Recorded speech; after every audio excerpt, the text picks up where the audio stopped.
అందరికీ నమస్కారం అండి. Welcome to shining family channel. ప్రస్తుతం మనం మార్గశిర మాసంలో ఉన్నాం కదా! కార్తీక మాసం మొత్తం కూడా ఆ శివకేశవులకి ఎంత భక్తి శ్రద్ధలతో పూజలు చేశామో, అదే విధంగా ఇంకొంచెం ఓపిక తెచ్చుకుని ఈ మార్గశిర మాసంలో లక్ష్మీనారాయణలు కూడా పూజించడం వల్ల ఎంతో మంచి జరుగుతుందండి.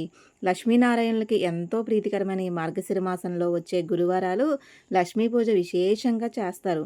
సాధారణంగా మనం శుక్రవారం రోజున లక్ష్మీ పూజ చేయడం అనేది అందరికీ తెలిసిందే కదా! అయితే ఈ మార్గశిర మాసంలో మాత్రం గురువారాలు అత్యంత ప్రాధాన్యతగా లక్ష్మీ పూజ ఉంటుంది. ఈ లక్ష్మీ పూజ చేయడం వల్ల లక్ష్మీదేవి కటాక్షం కలిగి రుణ బాధలు తొలగిపోయి, ఆర్థిక ఇబ్బందులన్నీ కూడా తొలగిపోయి, కుటుంబం సుఖశాంతులతో విలసిల్లుతుందని మన పండితులు చెబుతున్నారు. మరి అంతటి విశేషమైన లక్ష్మీ పూజ ఏ విధంగా చేయాలి? పాటించవలసిన నియమాలేంటి? ఈ 2025 సంవత్సరంలో ఎన్ని గురువారాలొచ్చాయి? వ్రత కథ, వ్రత విధానం అన్నీ కూడా ఈ వీడియోలో తెలుసుకుందాం. అంతకంటే ముందు మీ అందరికీ చిన్న విన్నపమండి. ఎవరైనా నా ఛానల్‌ని కొత్తగా ఇప్పుడే చూస్తున్నట్లయితే ప్లీజ్ సబ్స్క్రైబ్ చేసుకుని పక్కనే ఉన్న బెల్ సింబల్‌ని క్లిక్ చేయడం ద్వారా నేను పెట్టే ఆధ్యాత్మిక వీడియోస్ అన్నీ కూడా మీ ఫోన్‌కి నోటిఫికేషన్ కింద వస్తాయి. సో ప్లీజ్ సబ్స్క్రైబ్ చేసుకోండి, సపోర్ట్ చేయండి. సో ఇక లేట్ చేయకుండా వీడియోలోకి అయితే వెళ్ళిపోదాం. మార్గశిర మాసంలో వచ్చే లక్ష్మీ గురువారాలు 4 వారాలు కూడా ఈ లక్ష్మీ పూజ చేసి 5వ వారం పుష్యమాసంలో వచ్చే గురువారం నాడు చేస్తారు. ఈ విధంగా 5 గురువారాలు లక్ష్మీ పూజ చేయడం వల్ల ఆ లక్ష్మీదేవి కోరిన కోరికలు తీరుస్తుందని, వరాల జల్లులు కురిపిస్తుందని, ఈ 5 గురువారాలు లక్ష్మీ పూజ చేయడం వల్ల మిగిలిన 11 మాసాల్లోనూ అష్టలక్ష్మి వైభవం కలుగుతుందని మన పండితులు చెబుతున్నారు. ఇక ఇప్పుడు మార్గశిర మాస లక్ష్మీ పూజ ఈ సంవత్సరంలో వచ్చిన 4 వారాలు తేదీల గురించి తెలుసుకుందాం. మొదటి గురువారం నవంబర్ 27వ తారీఖు, రెండవ వారం డిసెంబర్ 4వ తారీఖు, మూడో గురువారం డిసెంబర్ 11వ తారీఖు, నాలుగో గురువారం డిసెంబర్ 18వ తారీఖు. ఈ 4 వారాలు పూజ పూర్తి చేసుకున్న తర్వాత 5వ వారం పుష్యమాసంలో వచ్చే గురువారం ఈ పూజ అయితే చేయాలి. ఇక ఖచ్చితంగా పాటించవలసిన నియమాల గురించి కూడా ఇప్పుడు తెలుసుకుందాం. ఆ రోజు ఉదయాన్నే నిద్రలేచి ఇల్లు శుభ్రం చేసుకుని తలస్నానం చేయాలి. కానీ తలకి షాంపూ కానీ, కుంకుడుకాయ కానీ పెట్టుకోకూడదు. తలస్నానం చేసిన తర్వాత తలలో దువ్వెన పెట్టి అస్సలు దువ్వుకోకూడదు. తలకి చివర ముడి వేసుకుని పూజలో అయితే కూర్చోవాలి. ఇక తలకి నూనె రాయకూడదు. పూజ పూర్తయ్యేంత వరకు నోట్లో ఎటువంటి పదార్థము వేసుకోకూడదు. ఇవి ఖచ్చితంగా పాటించవలసిన నియమాలు. ఇవి ఎందుకు పాటించాలి అనేది మనకి వ్రత కథలో తెలుస్తుంది. సో వీడియో అయితే స్కిప్ చేయకుండా చివరి వరకు చూడండి.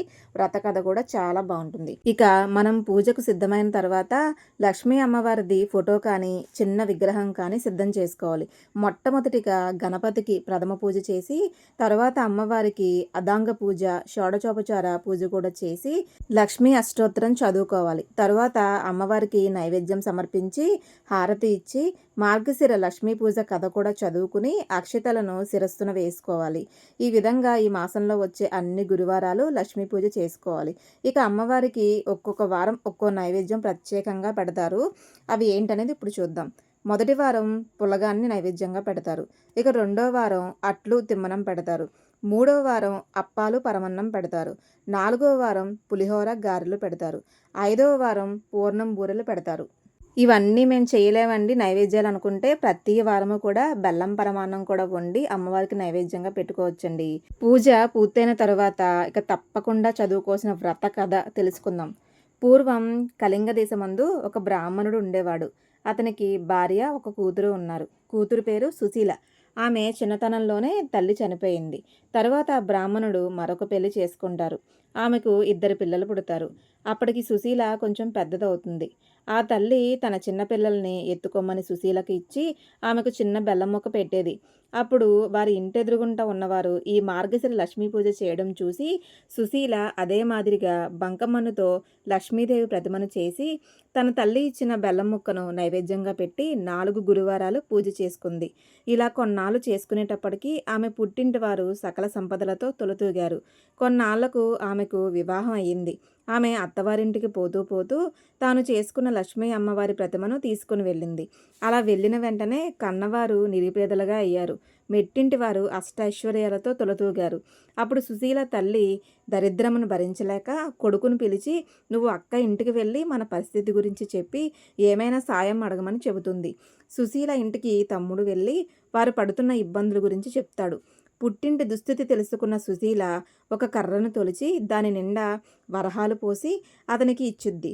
ఆ చిన్న పిల్లవాడు కర్రను పట్టుకుని వెళుతూ వెళుతూ దారిలో కర్రను వదిలి వెళ్ళిపోతాడు. ఆ చిన్న పిల్లవాడికి ఆ కర్రలో వరహాలున్నాయని తెలియదు కదా!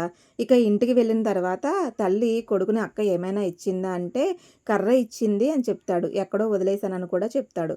అందుకు తల్లి విచారించి మన దరిద్రం ఇంతేనని అనుకుంటుంది. కొంతకాలం తరువాత తల్లి మళ్ళీ ఆ పిల్లవాడిని సుశీల దగ్గరికి పంపిస్తుంది. పరిస్థితిలో ఎటువంటి మార్పు లేదని తెలుసుకున్న సుశీల ఒక కొత్త చెప్పుల జత తెప్పించి వాటిలో బంగారు నాణాలు పోసి కుట్టించి వాటిని గుడ్డ చుట్టి తమ్ముడికి ఇచ్చి తండ్రికి ఇమ్మని చెప్తుంది. ఆ పిల్లవాడు జాగ్రత్తగా తీసుకెళ్తాడు. మార్గమధ్యంలో దాహం వేసి ఒక చెరువు గట్టు మీద చెప్పుల మూట పెట్టి నీరు తాగి వచ్చేసరికి ఎవరో వారిని తీసుకుని వెళ్ళిపోతారు. జరిగిన విషయం అమ్మకు చెప్తాడు. ఆ తల్లి జరిగిన దానికి బాధపడి మన బ్రతుకులు ఇంతే అనుకుంటుంది. ఇంకొంతకాలానికి మరలా కొడుకును పంపిస్తూ ఈసారైనా జాగ్రత్తగా తీసుకురమ్మని చెప్తుంది. అప్పుడు పరిస్థితి వివరించాడు. సుశీల ఒక గుమ్మడికాయ తెప్పించి ఆ కాయను తొలిచి దాని నిండా వరహాలు నింపి ఆ గుమ్మడి పండును అమ్మకు ఇమ్మని చెప్తుంది. సరే అని తీసుకువస్తుండగా సాయం సమయంలో ఒక చెరువు వద్ద దానిని గట్టు మీద ఉంచి సంధ్యావందనం చేస్తూ ఉంటాడు. ఇందులో ఒక బాటసారి పండు బావుందని ఆ గుమ్మడి పండును తీసుకుని వెళ్ళిపోతాడు. ఆ పిల్లవాడు విచారిస్తూ ఇంటికి వెళ్ళి తల్లికి జరిగింది చెప్తాడు. సుశీల పుట్టింటి పరిస్థితి ఏమీ మారలేదని తెలుసుకుని తల్లికి మార్గశిర మాసం లక్ష్మీ పూజ చేసుకుందాం రమ్మని ఇంటికి ఆహ్వానిస్తుంది. తల్లి వచ్చిన తర్వాత ఈరోజు లక్ష్మీవారం పూజ చేసుకుందాం, పూజ అయ్యేంత వరకు నోట్లో ఏమీ వేసుకోకమ్మా అని చెప్తుంది. ఆమె కూడా అలాగే, నేనేమైనా చిన్నపిల్లనా ఏంటి, ఎందుకు తింటాను అని చెప్పి పిల్లలకు చద్ది అన్నం పెట్టేటప్పుడు నోట్లోకి ముద్ద వేసుకుంటుంది. కూతురు వచ్చి అమ్మను స్నానం చెయ్యి వ్రతం చేసుకుందామంటే తల్లి జరిగింది చెప్తుంది. ఆ వారం కూతురు మాత్రమే పూజ చేసుకుంటుంది. ఇక రెండవ వారం వ్రతం చేయడానికి కూతురు అన్నీ సిద్ధం చేస్తూ ఉంటుంది. తల్లి పిల్లలకు తలకు నూనె పెట్టి తాను కూడా రాసుకుంటుంది. ఆ వారం కూడా పూజకు ఆటంకం కలుగుతుంది. ఇక మూడవ వారం అమ్మ ఈసారైనా జాగ్రత్తగా ఉండు అని చెప్తుంది. తల్లి సరే అంటుంది. కానీ తలలో దువ్వెన పెట్టి దువ్వుకుంటుంది. ఆ వారం కూడా పూజ చేయడం కుదరదు. ఇక 4వ వారమైనా జాగ్రత్తగా ఉండమని చెప్పి సుశీల తల్లిని ఏ పని చేయకుండా ఉండడానికి ఒక గోతిలో కూర్చోబెడుతుంది. అయితే సుశీల తల్లి పిల్లలు తిని పారేసిన అరటిపండు తొక్క గుజ్జు తీసుకుని నోట్లో వేసుకుంటుంది. సుశీల పూజకు అన్నీ సిద్ధం చేసుకుని తల్లి దగ్గరకు వచ్చేసరికి తల్లి జరిగింది చెప్తుంది. అయ్యో అని కూతురు ఆ వారం పూజ చేసుకుంటుంది. ఇక 5వ వారం ఆఖరి వారం సుశీల తల్లిని తన కొంగుకు కట్టుకుని పని పూర్తి చేసుకుని తల్లి స్నానం చేయించి వ్రతం చేయిస్తుంది. పూర్ణం బూరెలు తల్లిచే నైవేద్యంగా పెట్టిస్తుంది. అప్పుడు అమ్మవారు ప్రత్యక్షమవుతుంది. అప్పుడు సుశీల తన పుట్టింటి పరిస్థితి గురించి అడుగగా ఆ తల్లి సుశీలకు ఇలా బదులిచ్చింది. నువ్వు చిన్నప్పుడు ఆడుకునే వయసులో నీ తల్లి నిన్ను చీపురుతో కొట్టింది. అందుకే నువ్వు వచ్చిన తర్వాత వారి పరిస్థితి ఇలా అయ్యింది అని చెప్పి మళ్ళీ నీ తల్లితో వ్రతం చేయించమని చెప్పి అదృశ్యమవుతుంది. అప్పుడు సుశీల సరే అని తన తల్లితో మార్గశిర మాసంలో వచ్చే 4 గురువారాలు వ్రతం చేయించి 5వ వారం పుష్యమాసంలో వచ్చే గురువారం చేయిస్తుంది. అప్పటి నుంచి ఆమె పుట్టిల్లు కూడా సకల సంపదలు కలిగి విష్ణులోక ప్రాప్తి కలుగుతుంది. ఈ విధంగా మార్గశిర మాసంలో వచ్చే లక్ష్మీ వారాలు చేయడం వల్ల సకల సంపదలు తొలతూగుతాయని ఈ విధంగా మన పండితులు చెబుతారండి. కథ వినడం, చదవడం కంపల్సరీ ఈ వ్రతం చేసేవాళ్ళు. ఇక ఇదండి వీడియో. లక్ష్మీవారం పూజ గురించి మీ అందరికీ వివరంగా చెప్పానని అనుకుంటున్నాను. మీకు ఇంకేమైనా డౌట్స్ ఉంటే కామెంట్ సెక్షన్లో కామెంట్ చేయండి, తప్పకుండా రిప్లై ఇస్తాను. వీడియో నచ్చితే ఒక లైక్ చేసి మీ ఫ్రెండ్స్ అండ్ ఫ్యామిలీ మెంబర్స్ అందరికీ ఈ వీడియో షేర్ చేసి మరిన్ని భక్తి వీడియోస్ కోసం మన ఛానల్ని తప్పకుండా సబ్స్క్రైబ్ చేసుకోండి. Thank you for watching.